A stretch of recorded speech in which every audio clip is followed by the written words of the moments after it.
2025 সালের biggest opening দিল একটা সিনেমা যার নাম আমার বস। হ্যালো বন্ধুরা, আমি সৌভিক, আপনারা দেখছেন টলে বাংলা বক্স অফিস। ইউটিউব এবং ফেসবুক দুটো চ্যানেলেই কিন্তু আমাদের এই ভিডিওটা আসতে চলেছে, তাই ভিডিওটা প্রথম থেকে শেষ পর্যন্ত পুরোটা দেখবেন।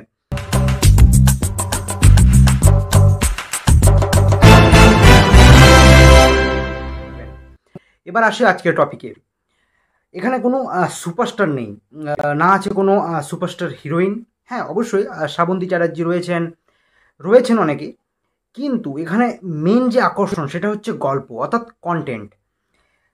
সব সময় শিবপ্রসাদ মুখোপাধ্যায় এবং নন্দিতা রায়ের সিনেমা মানেই কন্টেন্ট নির্ভীক ছবি, এবং কন্টেন্ট নির্মিত ছবি যেগুলো পুরোপুরি কন্টেন্টের ওপরে নির্ভর করে, সেই সব ছবিগুলো কিন্তু শিবপ্রসাদ মুখোপাধ্যায় এবং নন্দিতা রায় বানান। এবং তাদের সিনেমা আসা মানেই মানুষ হলে যাবেন। সেটা যে কোনো সময়, গরমের সময় হতে পারে, সেটা শীতের সময় হতে পারে, সেটা দুর্গাপূজার সময় হতে পারে, যে কোনো সময় আসলে তাদের কোনো সিনেমা আসলেই কিন্তু মানুষ হলমুখী হন। তার কারণ হচ্ছে মানুষ জানেন যে এদের কাছ থেকে একটা ভালো সিনেমা আমরা উপহার পেতে চলেছি, এবং তার জন্যই কিন্তু বারবার মানুষ কিন্তু হলে যান তাদের সিনেমা আসলে। সেই সিনেমাটা নেগেটিভ রিভিউ পেলেও সেই সিনেমা একটা ভালো বক্স অফিস দেয়, এটা সব থেকে বড় জিনিস। তো এবার আসি যে টপিকটা নিয়ে, সেই টপিকটা হচ্ছে আমার বস সিনেমাটা মুক্তি পেয়েছে 5 দিন হলো, এবং সেই সিনেমার বক্স অফিস যদি আমরা বলি তাহলে 2025-এর বিগেস্ট ওপেনিং দিয়েছে এই সিনেমাটা। এবং এই সিনেমাতে কে রয়েছেন না, এই সিনেমাতে মুখ্য চরিত্র যদি আমরা হেড অফ দ্য ক্যারেক্টার বলি তাহলে অবশ্যই দুটো নাম থাকছে, সেটা হচ্ছে রাখি গুলজার এবং থাকছেন শিবপ্রসাদ মুখোপাধ্যায় নিজেই। অর্থাৎ এই দুটো নাম নিয়েই কিন্তু সিনেমার যে পোস্টার সেটাই কিন্তু সাজানো হয়েছে, এবং এই দুটো নাম দেখেই কিন্তু দর্শক আসছেন। এবং সব থেকে মজার বিষয় হচ্ছে এই সিনেমার না আছে কোনো বিশাল প্রমোশন, না আছে বিশাল হাইপ, কিন্তু এই সিনেমাটা কিন্তু 4 দিনে 50 লক্ষেরও বেশি কালেকশন করেছে শুধুমাত্র ন্যাশনাল প্লেক্স থেকে।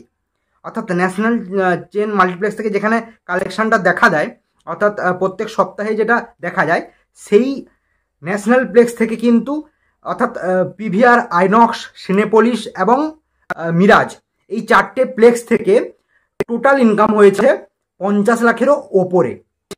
অর্থাৎ একটা বাংলা সিনেমা, সেই সিনেমাটা কোনো রকম বিশাল হাইপ বা কোনো রকম বিশাল হাইপের গান ছাড়া, কোনো সুপারস্টার ছাড়া, কিন্তু এই সিনেমাটা 50 লাখের উপরে গ্রস কালেকশন দেখিয়েছে 4 দিনে।